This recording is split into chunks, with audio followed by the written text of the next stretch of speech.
get into this because I want to get Rob's experience, my experience. I went over this on Adobe Radio, but I get to the venue at like 9:30 in the morning. I was up at like 7, ate breakfast, was ready to run through a fucking brick wall, get there. And I forgot how fucking stressful the day of a show is because, Rob, you can agree with this. Back of the house people are the same as they were before. Back of the house people, the roadies and shit did not give a flying fuck. There was local crew, baby. Local crew, baby. They were just there. They gave less fucks than before, actually. Bro, I walked up and I was hugging people, and the first thing that happens, Kenny, Kenny was like, yeah, we call him Nighthawk. Like, you're looking Warhawk. at Warhawk. You're looking at these here comes fucking Warhawk. Watch out, bro. These back of the house dudes come up and like, where's your shit? You got the cart? Load in. Let's go. And I was like, all right, well, we're back to fucking exactly where we were before. Those fucking guys. I love fucking with those guys. But we load in, and it's Wolfgang Van Halen shit, Jane's Addiction shit, Offspring shit. All the semis are loaded to the fucking back. And I get to walk through the fucking curtain into the big amphitheater, and my fucking blood ran cold. I was so fucking excited. I had no nerves whatsoever going on that stage. I was so fucking excited. We went on there. Place was probably about half full, and it was just fucking electric. I can't say it enough. I cannot believe that it had been so fucking long, but my band killed it. There's just nothing that matches it. I'm so happy. We've been building this up for months that it was going to be the first show back. And I can't. The pictures are fucking gnarly. We have a nice YouTube thing coming out at the end of the week that's going to be fucking sick. But shout out to 93.3 WMMR. They let me come on air. I talked shit on Machine Gun Kelly for like 5 minutes. It was great. I had an amazing day.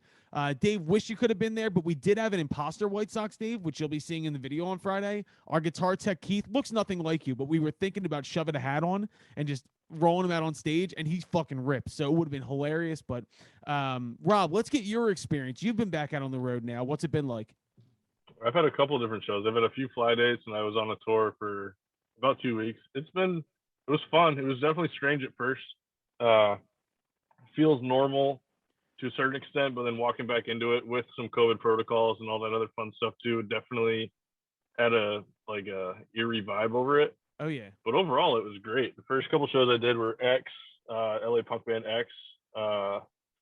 Just a couple sold out 10,000 plus bangers. It was definitely interesting to mix front of house for the first time again and open those faders up and just hope everything came out properly. Yeah, I mean, it was a good time, man. It was definitely fucking fantastic to get back to work. That's for damn sure. Goddamn right. That's the biggest thing. Like I think I said in that video, I was like, I've been sitting on my ass for 18 months waiting for this shit, and it felt great. But you brought up a really good point though. Seeing all the masks backstage, like there was so much time where we're walking through the back with a beer in our hand, and somebody's like, "Yo, put a mask on," and I'm like, "Fuck, I forgot." But I got tested. Good. I had to go out. I got tested every day. I was out with I was out with Pacific Dub on the Revolution tour, and just to keep a tight ship, I mean, you have to at this point.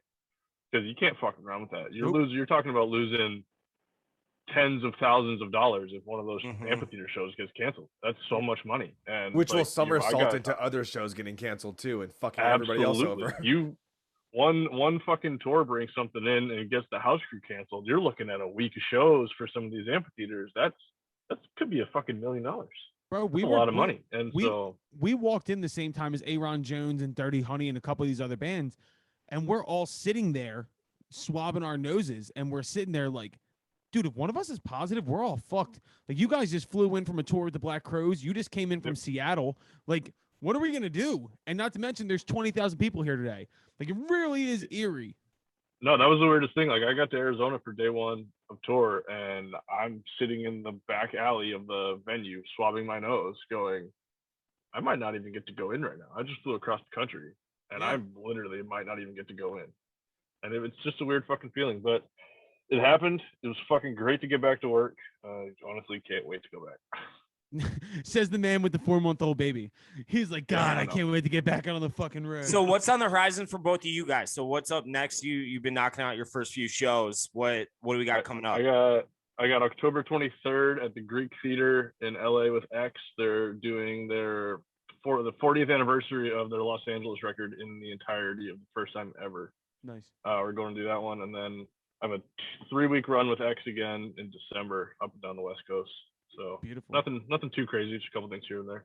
Yeah, I mean, the thing is for us, like, we have 2 or 3 things that are on hold, but I'm getting told by management for both things that we need to see how this plays out because Sturgill Simpson just canceled his whole tour. Strand of Oaks just canceled their whole tour. Like things are getting canceled, especially like for the winter and the inside club shows, not the outside shit. So there's a few things, including someone that's a member of the podcast that you never know. But I mean, December 3rd, Chicago Wish Fest, which of course we'll get into later on down the road. We're getting flown out for that. That's going to be fun. That's a charity thing. We'll get into that later. But I mean, other than that, everything's a wait and see game still. I mean, Kenny knows. I don't know if Kenny ever wants to play a live show again, but Kenny, you know, if he wanted to, it's a wait and see game.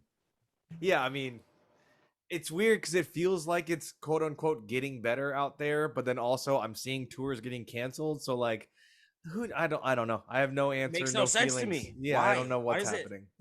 But I will say that my return, you know, I went to go see St. Vincent at the Hollywood Bowl last Saturday. And it was my first show since the last show I played, which is also kind of crazy.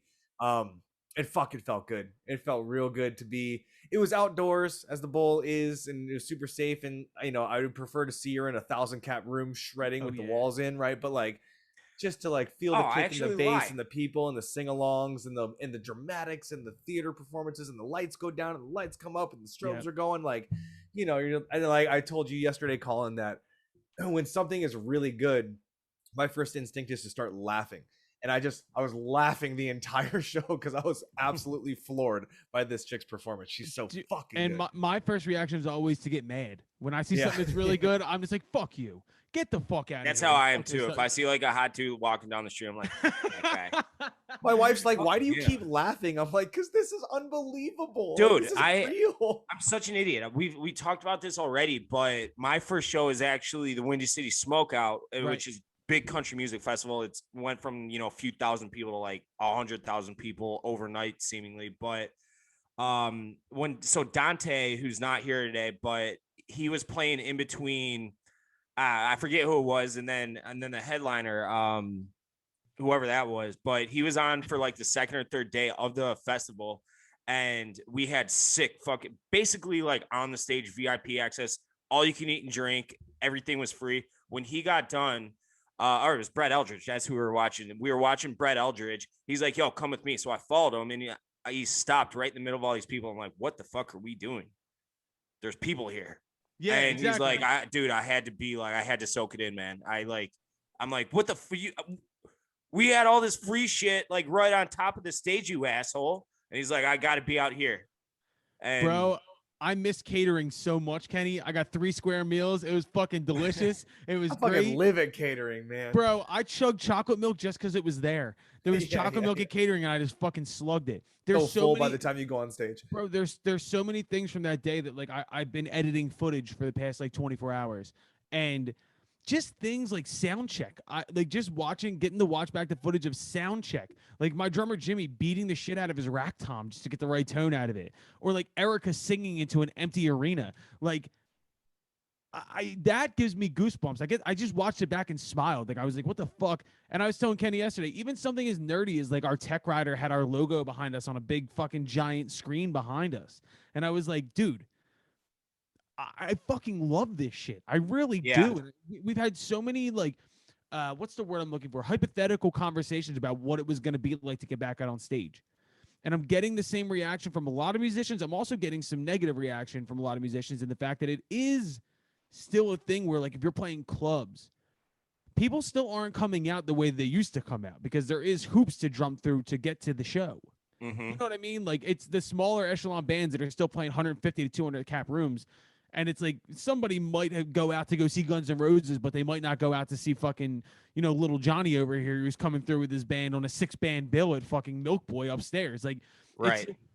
It's still getting back. And Rob, I know you've been touring with some bigger bands. What were the Revolution shows like? I mean, they were ragers. They were fucking sold out ragers. Almost every amphitheater show I've done since this started has been sold out. I haven't done an inside show yet, though. I'm definitely intrigued to see what those are going to be like. It's definitely going to be weird. And those are the shows that are getting canceled. Those are the shows that are getting canceled are the inside during the winter shows. And I mean, none of us know this, but I mean, this is the Getting Back to Live Music special, but like, I don't know whether or not the winter is really going to happen as far as shows. Like maybe like some arenas where they can like cap it out and spread people. But other than that, it's still not fully It's too fucking back expensive to rent a fucking arena. Dude, it's yeah. a weird situation, man. Dude, find a fucking field and put on another Woodstock. That's Why like fucking is this Dave still a Chappelle did. thing? I don't know. Dave Chappelle was renting out cornfields in Ohio and putting on big shows. And that works for the fall and maybe the summer, but like the winter, true. when it's Chicago in the winter and it's fucking December and you're well, kicking icicles to down. suck it up. Yeah, everybody's got to come to LA. Everybody's got to come to LA. That's Kenny's suggestion for fucking everything. Yeah. I mean, that's why we're seeing live